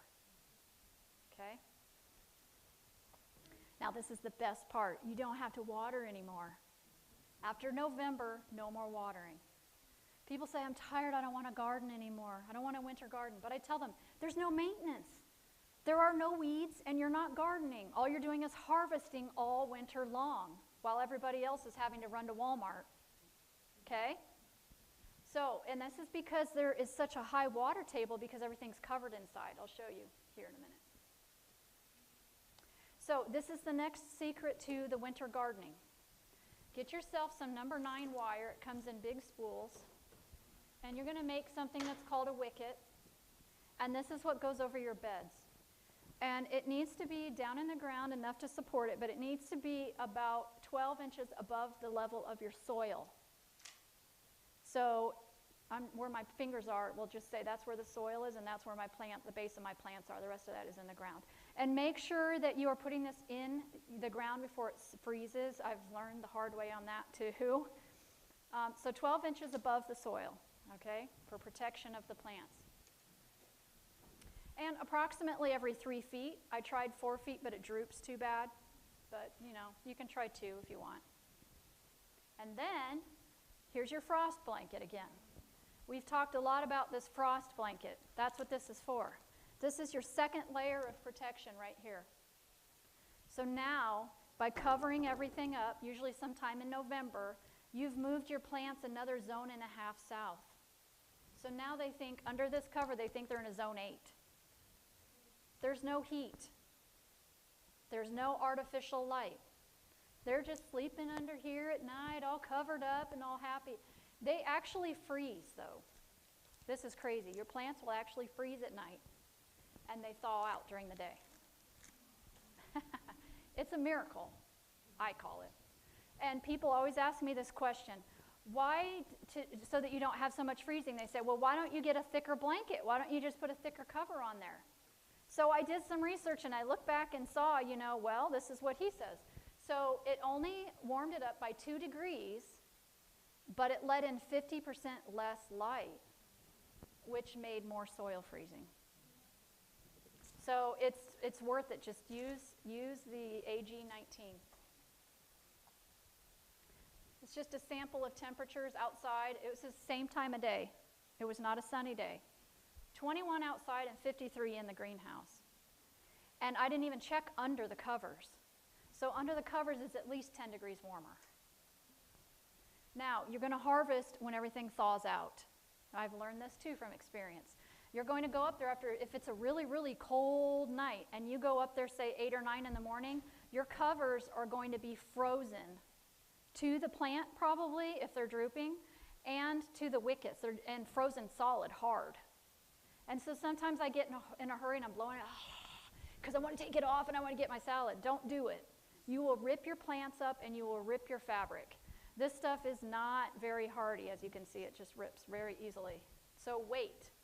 Wait until everything thaws out sometime between 10 and 3 o'clock, and then harvest everything that you need. If you know that there are negative temperatures coming, go up there and throw some sheets over top of this. Okay, that will be your protection. It may be for a week. Who knows, right? But make sure you take them off right away because they need that air. And make sure that you're keeping the snow off of your hoop house. It needs the light. It's not the heat, it needs the light. It needs 2 or 3, you might not be getting lots of sun in the winter, right? We usually don't. But it's light. It's still light out. So keep the snow cleaned off. You can use a broom, you can use a shovel, you can go inside and beat it down. It usually will come right down. But make sure you keep it shoveled away from the front of the greenhouse, because if you just have a big snowdrift building up in front and your sun is just barely coming across the tops of the trees, well, that shadow is coming down and your plants aren't getting any light. So if you have a snow blower, would be great, blow it. Or if you have some young strapping kids, get them out there and get that snow out of the way. Do what you can. These are from his book. I just thought that was fascinating. 28 outside and 70 under the fabric. If you don't have a greenhouse, what can you do? I found these and I thought anybody can do this. Ladies can do this. Kids can do this. That's just 4 little 2x4s over there with a cattle panel in between it, right? Yeah. Or 2 or 3, or make it as long as you want to. And I already talked about that one there.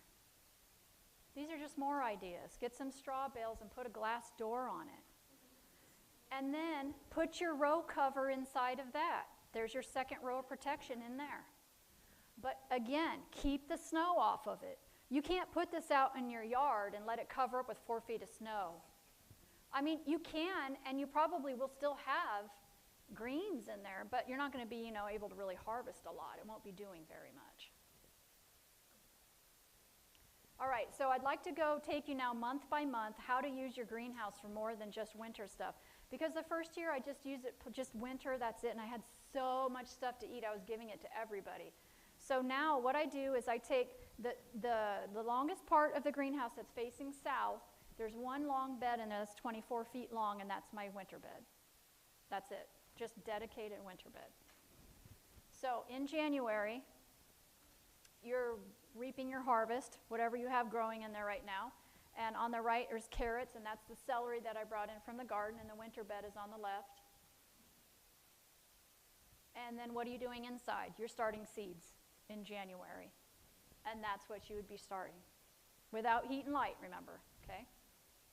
In February, you're just harvesting what you've got growing in there, okay? And then start more seeds in the house in February. In March, what are you doing in March? That's the first year, like I said. Lots and lots of winter stuff growing in there.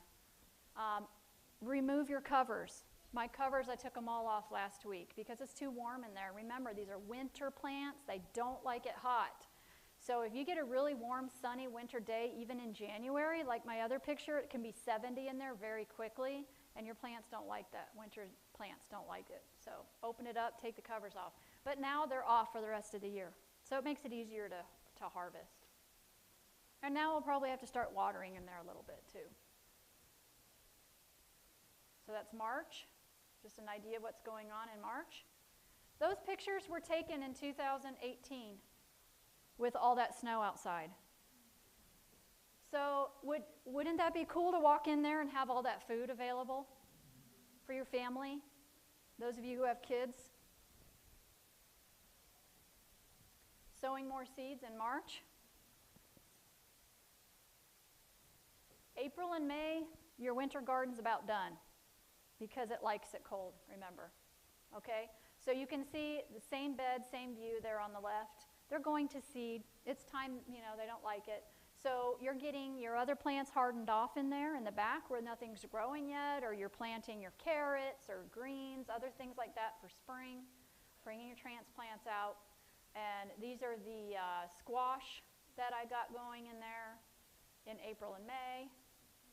And then once it's after the frost, you can start putting things outside in June. Your winter stuff's completely done. I usually save maybe one of each plant. I just tie it to one of the hoops and save the seeds from one of them and clean everything else out. And you're harvesting whatever you planted in there in April and May now.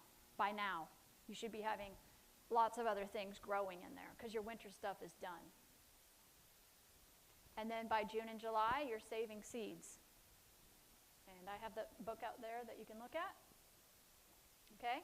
So now in July, you are doing your first winter planting. So your winter bed actually is only open for about a month, maybe the month of June. You've pulled everything out, you put some more amendments in there, manure in there, your black worm castings, whatever you have, you're getting it ready for winter. And as you can see, this is how I used to do it. I used to do like a row of spinach over here, and then a row of kale over here, and then a row of Swiss chard or whatever, bok choy over here. And the problem with doing that is that when you go out on a cold winter day and you want to make a salad, you have to take your cover off of everything, the whole entire row, the cover, unclip it, pull the cover off and get a little bit from here, a little bit from here, and a little bit from there. So then I had this bright idea of putting it all in one spot. So now I do a row of spinach and then kale and then chard and then onions and bok choy, whatever, all in one spot. And then 2 weeks later, see, that's succession planting. 2 weeks later, I'll do the same thing over here. 2 weeks later, I'll do the same thing over here. So now when I go up there and I want a salad, I just have to move the cover off this one little section right here. I had a question in the back. I do fruit covered beds, and then it has a lot of lizards, and I just figure out plants that they work with and grow them. So other than just growing plants and food and all that kind of stuff, do you have any suggestions about that? Okay, so you're asking about what to do with the lizards in the greenhouse? Yeah, he has an old and a gecko and any plants. I don't know what they eat. I'm not sure what geckos eat. I would have to look into that. But if they eat all of these kinds of greens, you could grow them all winter and feed them those. Just look into what they eat. I don't know. I'm sorry. Was there another question? I noticed the raised beds are low. Does that make a difference? Mine are high. Is it better to have? Okay, so she's asking about the raised beds.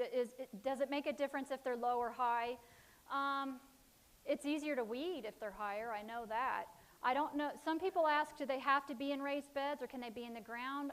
I don't think it matters. And some people have asked too, should you put insulation around them if they're really high? You could try that if you want to. If they're really high, you can buy some 2-inch foam insulation to put around it to insulate it in the wintertime possibly. The ground is insulating. So if your plants are down in the ground in the wintertime, that's going to help them as far as insulation.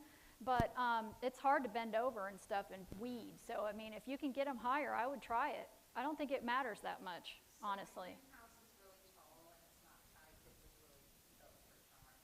But so I put cattle panels inside. So should I create an actual food house within my greenhouse? Okay, so she's asking if she can take a cattle panel on the inside of the greenhouse and make a greenhouse inside the greenhouse. Is that correct? Yeah, because I'm thinking the ceiling is too high. I don't think that's going to matter because she thinks the ceiling is too high. You're going to have these covers over the plant, so it doesn't matter how high your ceiling is. It's still going to freeze in there. Was there another question? Yes. Okay, he's asking about watering in the wintertime. I don't water from November to March. You don't need to water because the water tables are high. First of all, you've got that plastic over everything, which when it melts, it does. I mean, it's icy, and when it melts during the day, that's raining down. And second of all, you have this cover over it, which freezes, and then when that melts during the day and thaws out, that moisture is coming down on your plants. So you don't need to water at all. Now, I do have a 55-gallon black trash can with a nozzle that I put on the bottom of it that I keep water in there. It helps add a little bit of heat, probably. At least I like to think it does. And if I need an emergency water, I will just take my little, watering can over there and use that, or, go in the house and get some or something like that. But no, as a rule of thumb, I'm not watering at all in the winter. Could you just repeat what you just said about the succession planning, how you originally had Okay. everything kind of strung out and then you put it on? Yeah, I used to put every type of plant in one place. Here, and then there, and space them out that way. But now, as you can see on the left side, I have a variety of whatever I'm going to plant that winter, I put it all together in 1 4 or 5 foot section. 2 rows of each or 3 rows. It just depends on what your family's going to eat and what you like. So I plant it all together there so that's my salad bar right there. Everything's right there. And then 2 weeks later, I come down here and I do the exact same thing again with those same plants, just because that's what we like. You can do a different variety if you want to. But to me, it's easier to keep everything together every 2 weeks and only have to move your cover just that one time to that one, area to get everything in one general location. So check out those peppers. Those are called Horizon Orange from Baker Creek. The sweetest peppers I think I've ever had. Okay, so in August you do 2 more plantings, every 2 weeks. In September you're just harvesting, do 2 more plantings. October, maybe 1 more planting, maybe if you have space, still harvesting in October. November, just a sample of things that are being harvested in there. Oh, question, yes. How much do you use solar panels when you're planting and growing in winter? I don't use solar panels for any of this. I have one solar panel in the summertime, a little one that runs my fan. That's the only solar panel that I use. And everything works out okay that way? Yeah, everything works out great. Yeah, it's a miracle, like I said, it really is. And I didn't come up with this, okay? He came up with it. I just have kind of adapted it to, what I'm doing. So that's November. December, just a sample. It's just, I know I keep saying this, but it really is a miracle that you can go up in the dead of winter and as a mom that you can provide for your family. Just by doing a little bit of effort, okay? And it doesn't have to cost you an arm and a leg to do it. The most expensive thing you're going to have is your greenhouse plastic. So after 6 years, I just bought new plastic because I've got some holes in it, and it's my fault because note to self. Take the big, huge 6-foot-tall tomato stakes out of your greenhouse before it snows. Came down and punched holes in everything. But anyway, so new plastic is around, with shipping, around $200 for almost 75 feet. You can split that with somebody, unless you're doing a really long greenhouse, or you can keep it and set it aside so you can cover yours twice.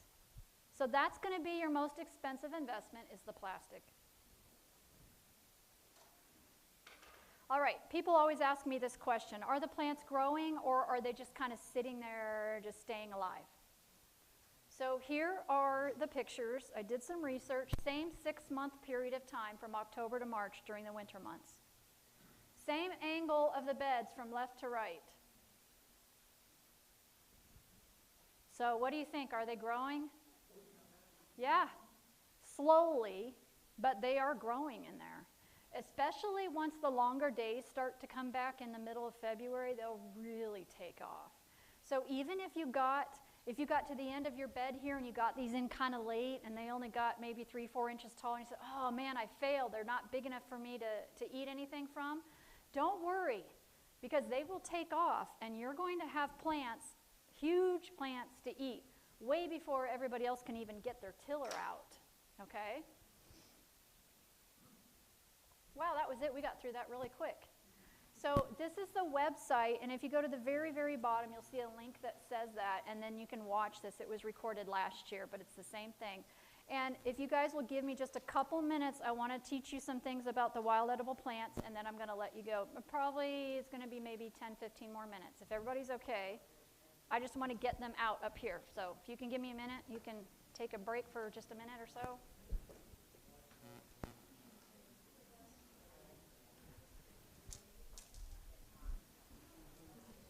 Do you have any other announcements or anything? Okay.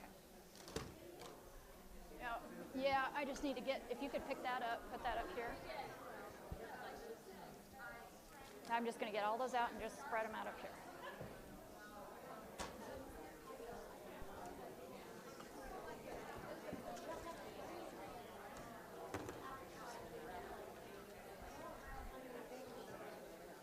Oh, you don't want to hear the wild edible plants? You don't want to hear about the wild edible plants?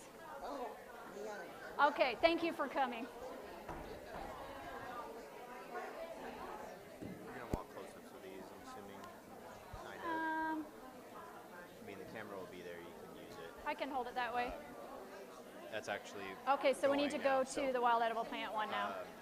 What I'm saying, I'll switch the slides in a second, but what I'm saying is that camera actually will show up here. Okay. It's a little delayed Okay. because it's YouTube, but Yeah, I noticed. it's what everybody's seeing in front. So Okay. they'll see if you do close-ups. Okay, So more perfect. welcome to. Okay.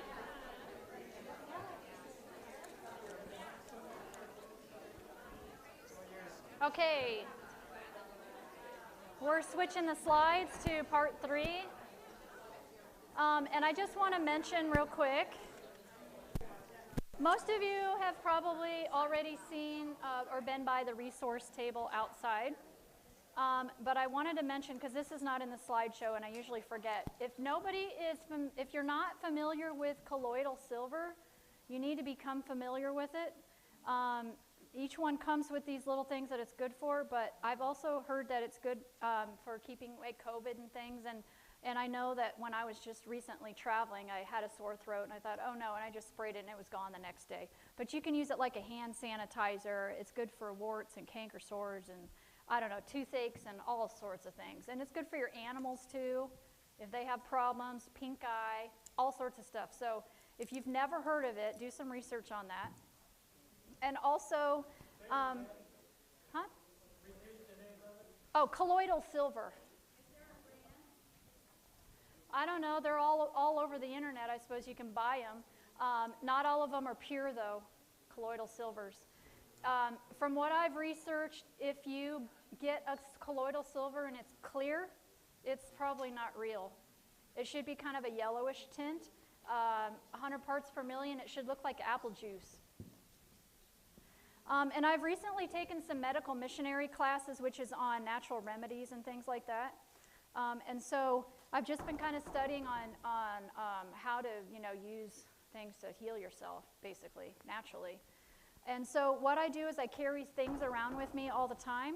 And one of those things is a much smaller bottle of colloidal silver I keep with me. This is pine sap. If you're not familiar with pine sap, you can render it yourself, but this is very healing. You can put it on open wounds, and it'll heal very quickly.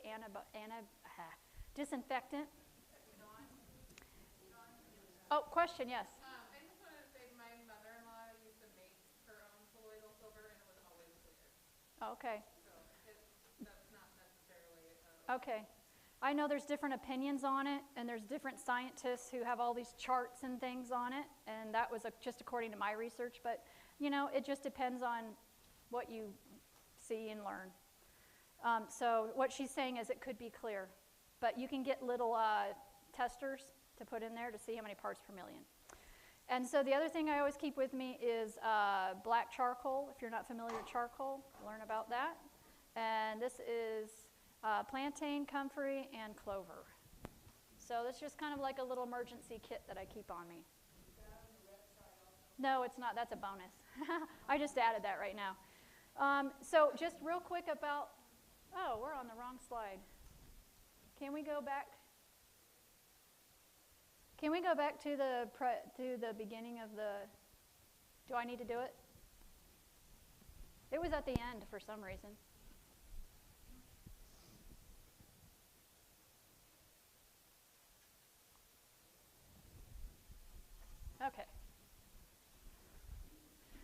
So this book was birthed because a friend of mine and I really like to backpack, and we wanted to learn what we could eat while we're out there instead of carrying around huge books, you know, this thick that tell you what you can eat in Florida because you don't live in Florida.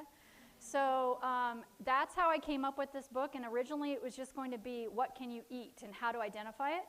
And then I decided I'm going to add the medicinal properties to the plant because I wanted people to be able to know how to help themselves when they're out and about too. Please use plants responsibly. I can't be held accountable if you go out and eat something that hurts you. Okay, that's my disclaimer. If you're going to collect plants, sorry, I'm not trying to be funny, but I was told I have to put that in there, and it's in here too. So make sure you know what you're doing. If you're going to collect plants, morning is best. Get them while they're fresh. After the dew has evaporated. Obviously, don't get it where people are walking all the time and there's lots of animals. And then try to dry it, take care of it right away. That's not going to last if it's a fresh plant. Question in the back. After. That's what I meant, yeah. Sorry, I'm getting tired now. So if you're going to dry it, you can do it in a solar dehydrator. You can put it in the back window of your car. You can put it in your oven, lay it on a countertop, whatever. Dry it and then start putting them in jars. Keep them around. If you're going to make a tea with it, you can use it fresh. If you're going to use it to make salves, you can put it in oil. That's another way that you can keep it. And this is just an explanation, which is in the book, on how to use them, what these mean. So a decoction is like a tea, except you're boiling the hard part of the plant, which is the root part of the plant, okay? Ointments and salves. My daughter makes some out there out of comfrey that we have growing on our property. But basically, you just infuse the plant with olive oil. You can do it in a crock pot. You can do it in your oven. You can just let it sit. I think this has been in here for 1.5 years or something, and infuse it, and then you add beeswax to it. You can look online on how to do those. Poultices means that you're just going to take some of the dried plant, put a little bit of water, and mash it up into a pulp and put it on your sore. Powdered this is plantain. If you have an old coffee grinder you're not using anymore, put your plants in there and powder them up, because you can put these in capsule form and take them that way. Or, like I said, keep it with you. So this is plantain that I keep with me all the time. Teas, you just let it seep for 20 minutes. And tincture, I think I have one up here. So there's 2 different kinds of tinctures. There's one that you can make with alcohol, and there's one that you can make with vegetable glycerin. Alcohol tinctures, there's been debate about it, and I'm not going to be the judge. I'm just saying there are certain medicinal properties that are only extractable by using alcohol.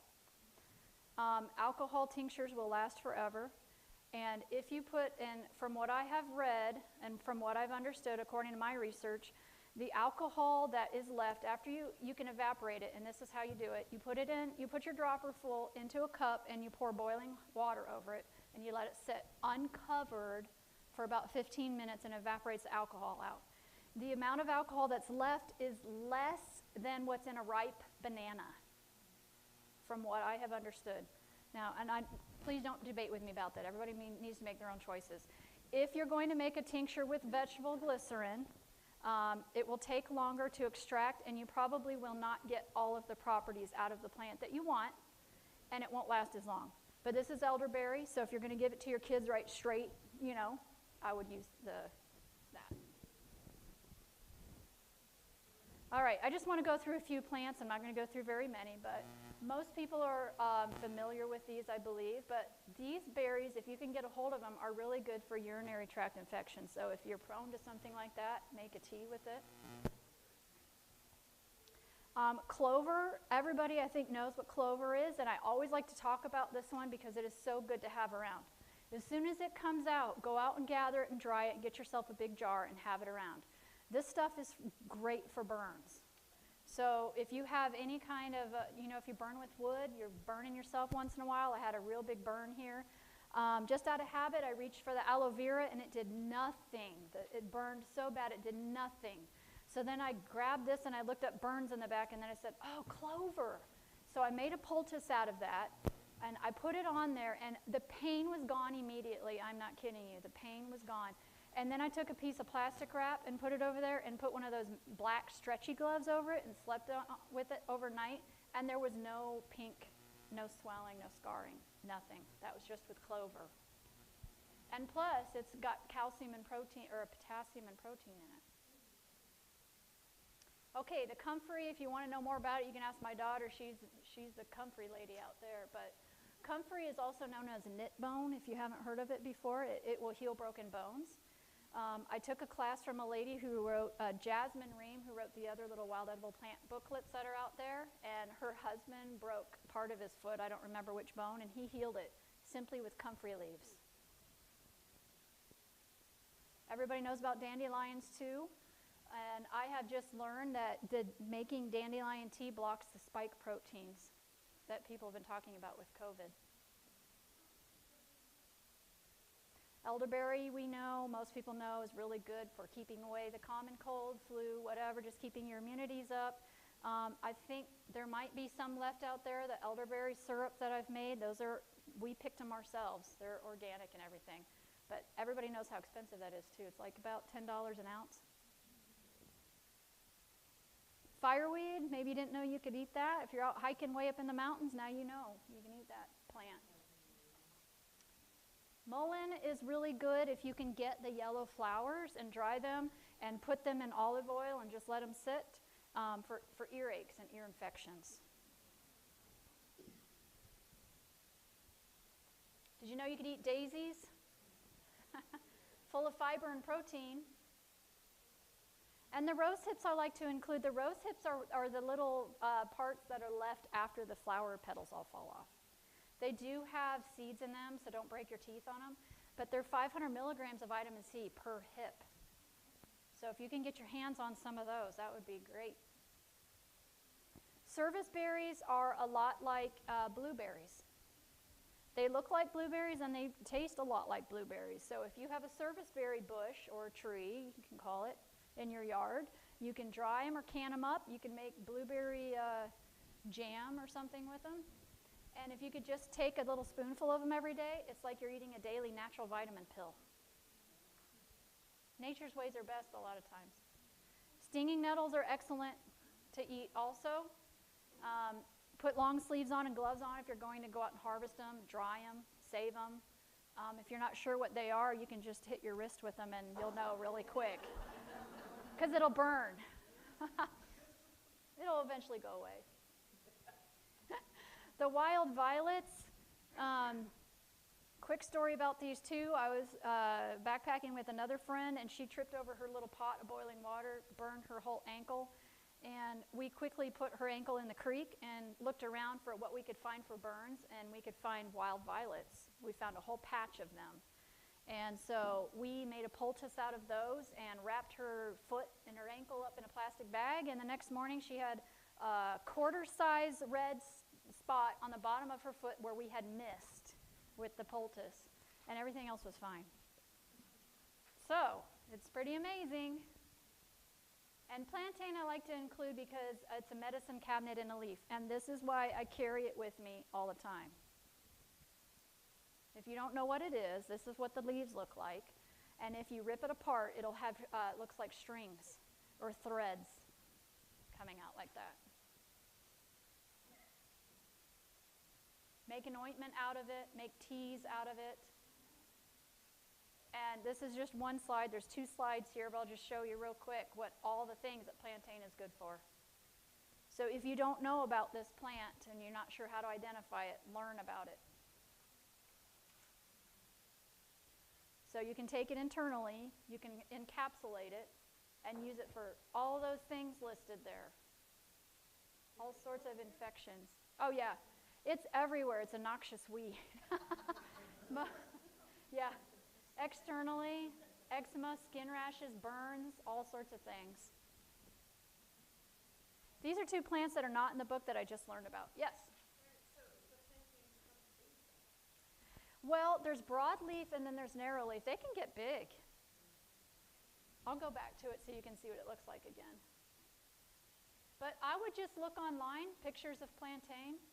They go from the center like that, and then they grow out, and they're low usually, but sometimes if you have a lot of weeds around, they'll grow up high. But they should be everywhere. You should be, I can't show you now, but you should be able to easily identify those. Tear the leaf apart, and there'll be little tiny strings that'll be poking up out of it, like threads. And it should be pretty easy for you. Once you know, you know. Yeah. And these are just 2 extra plants that are not in the book that I just learned about if you want to do more research on those. So that's about the book. I think I talked about everything that was up here. Yeah. So if anybody else has questions, that's the end of, I think. No, yep, I already talked about all of those. So that's the end of my presentation. I'll hang around. Oh, yes, question? Yeah. Yep. And you can look online too. How to make a tincture, yeah. But thank you all for coming. That concludes our afternoon. Thanks for coming. Stay safe. God be with you. There's resources out there if you haven't taken a look.